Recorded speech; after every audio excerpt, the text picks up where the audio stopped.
El movimiento estudiantil del 68 fue un movimiento social en el que, además de estudiantes de la Universidad Nacional de México y del Instituto Politécnico Nacional, participaron profesores, intelectuales, amas de casa, obreros y profesionistas en la Ciudad de México, y que fue reprimido por el gobierno del presidente Gustavo Díaz Ordaz mediante la matanza de Tlatelolco ocurrida el 2 de octubre de 1968 en la Plaza Las Tres Culturas.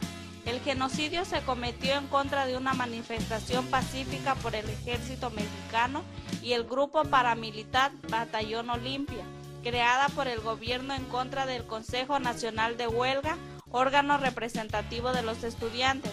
El movimiento estudiantil fue el parteaguas para el surgimiento de una nueva generación de críticos al gobierno mexicano.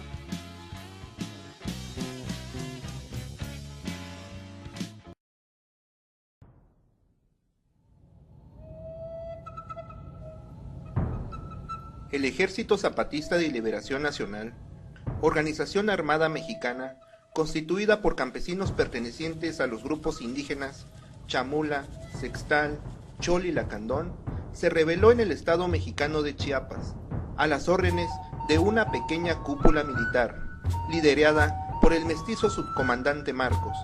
El nombre del movimiento hacía honor al revolucionario Emiliano Zapata. La rebelión fue un despertar de las conciencias.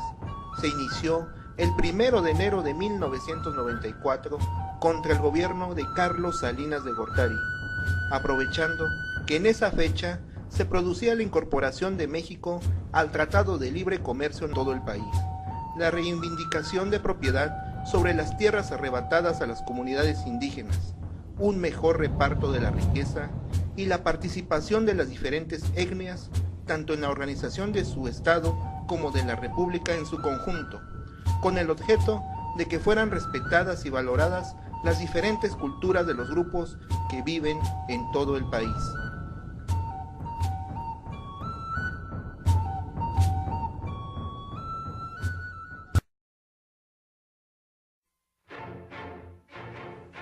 El 22 de octubre del 2001, el presidente Vicente Fox anunció la construcción de un nuevo aeropuerto en Texcoco, detonando con ello el surgimiento de un movimiento social.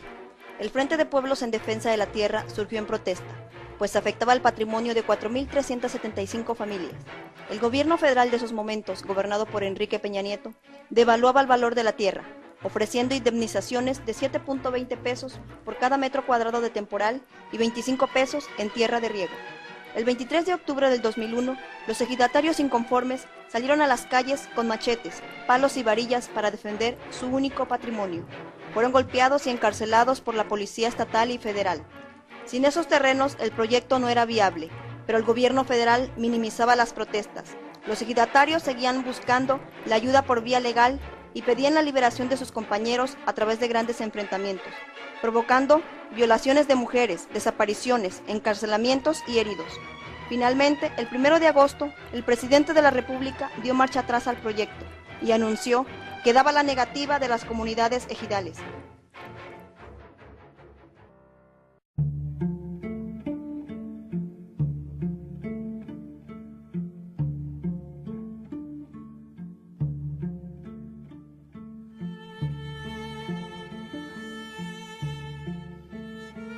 El movimiento Yo Soy 132 nació en las redes sociales. Surgió a mediados de mayo después de una protesta en contra de Enrique Peña Nieto en la Universidad Iberoamericana. Descalificada por el PRI, y algunos medios de comunicación acusaban a quienes criticaban al candidato de no ser estudiantes sino alborotadores. Un grupo de 131 estudiantes de este centro de estudios es un movimiento estudiantil, ciudadano y político, apartidista, no violento, que lucha por la libertad de expresión. El objetivo es el deseo de una elección libre e informada, donde no exista favoritismo en los medios de comunicación y que muestren una información real y no manipulada.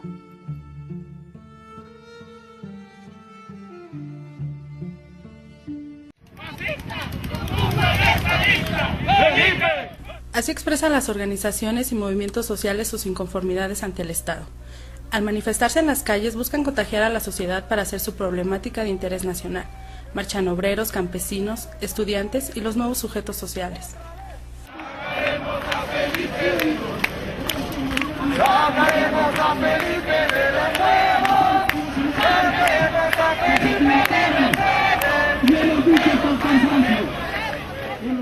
Entonces incluyen a las mujeres en el feminismo, el movimiento social feminista, incluyen a los indígenas, por ejemplo, en el movimiento social zapatista, incluyen esto tan novedoso que fue en el 99 con el movimiento altermundista, que fue además mundial, ¿no? Se dio en Seattle, se dio en Italia, en España, también en México, en Cancún, un movimiento muy novedoso porque incluía a diversos sectores de todo tipo.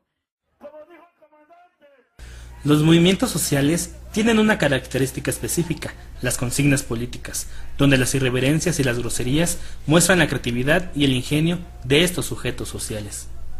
¡Sí, señor! ¡Pero pronto lo seremos! ¡Sí, señor! ¡Hasta la victoria siempre! ¡Sí, señor! ¡Hasta la victoria siempre! ¡Sí, señor! ¡Aplauden, aplauden! Ahora que ya aplaudí, que el gobierno se tiene que morir. Reclamaban, expresan las demandas definitivamente que están exigiendo un mundo mejor, ¿no? En el caso del movimiento altermundista, es posible un mundo mejor. Pero no todos los movimientos sociales pasan a la historia. ¿Qué hace relevante y trascendente a un movimiento social? Un movimiento social pasa a la historia especialmente cuando ha logrado cambios importantes.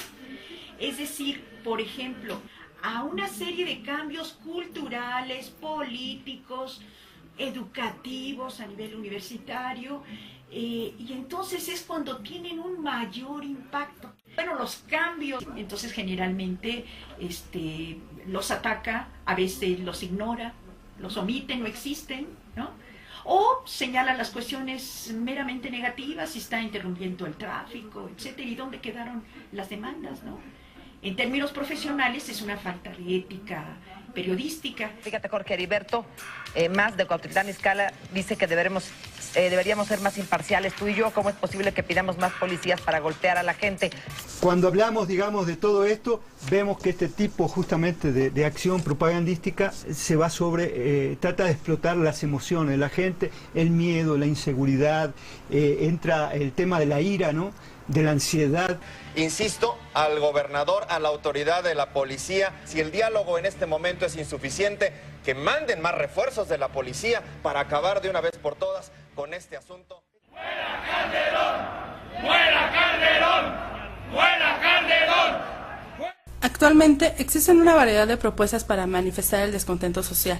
Por ejemplo, los boicots a determinados productos, ayunos y las huelgas de hambre. Estamos dispuestas a irnos hasta el final, ¿no?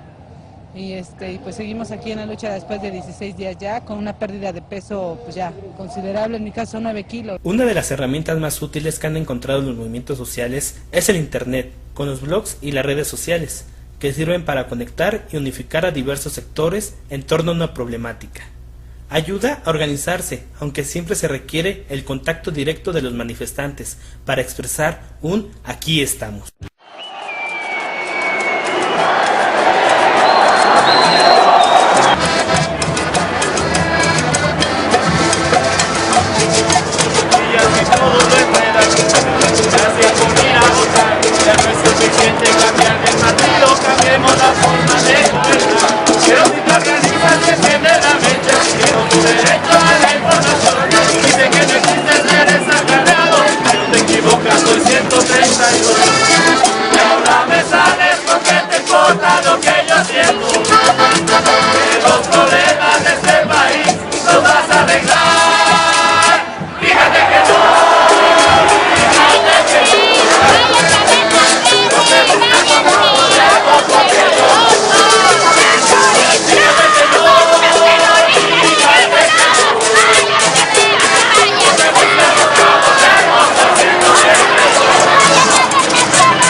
todo lo enredan.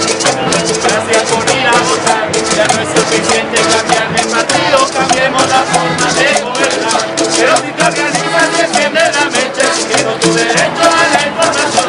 Dice que no existe ser desacargado, pero te equivocas, soy 132. Y ahora me sales con que te importa lo que yo siento, que los problemas de este país los vas a arreglar. Fíjate que no, fíjate que no, pero te buscas